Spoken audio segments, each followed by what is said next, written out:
Assalamualaikum warahmatullahi wabarakatuh.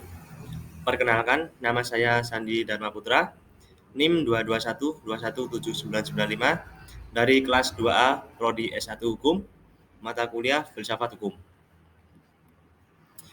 Di sini saya akan mempresentasikan tentang pengertian aliran hukum alam. Apa sih aliran hukum alam itu? Pengertian aliran hukum alam. Aliran hukum alam merupakan salah satu aliran dalam filsafat hukum. Aliran ini telah berkembang sejak 2500 tahun yang lalu.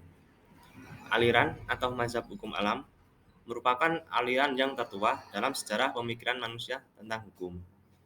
Aliran ini berpandangan bahwa selain hukum positif, hukum yang berlaku di masyarakat yang merupakan buatan manusia, masih ada hukum yang lain yaitu hukum yang berasal dari Tuhan.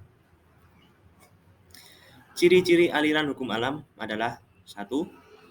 Hukum alam merupakan kriteria tertinggi untuk menentukan kebenaran atau validitas hukum positif. 2. Ciri utamanya adalah universal dan kosmopolitan. 3.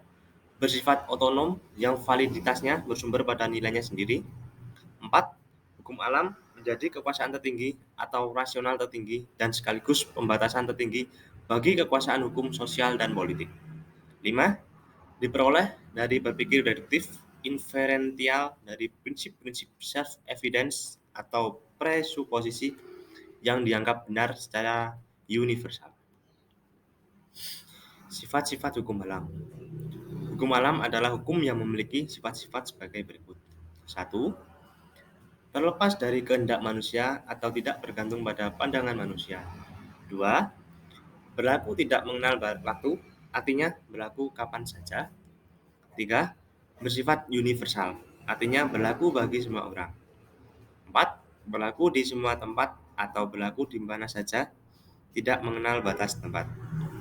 5. Bersifat jelas bagi manusia. Fungsi hukum alam. 1.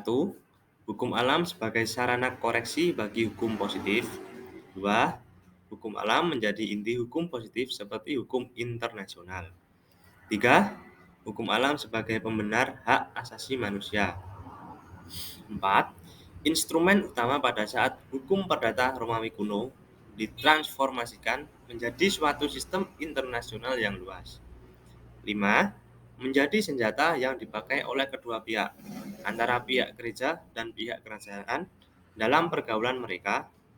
6. Keabsahan hukum internasional ditegakkan atas nama hukum alam.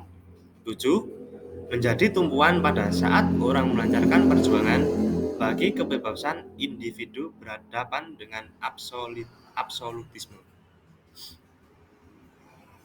Contoh hukum alam. Misalkan, ketika Ibrahim memperhatikan bahwa matahari biasanya tampak terbit dari arah timur setiap pagi. Dalam konteks hukum alam, bukanlah upaya alam semesta dan isinya untuk berkembang dan bertahan. Aliran ini merupakan aliran tertua yang sudah ada sejak ribuan tahun yang lalu, tepatnya di masa Yunani kuno. Jadi, kesimpulannya, Cicero berpendapat hukum alam itu tidak berubah-ubah dan tidak mempunyai perbedaan dalam masyarakat yang berbeda. Setiap orang mempunyai akses kepada standar dari hukum yang tertinggi ini dengan menggunakan akal.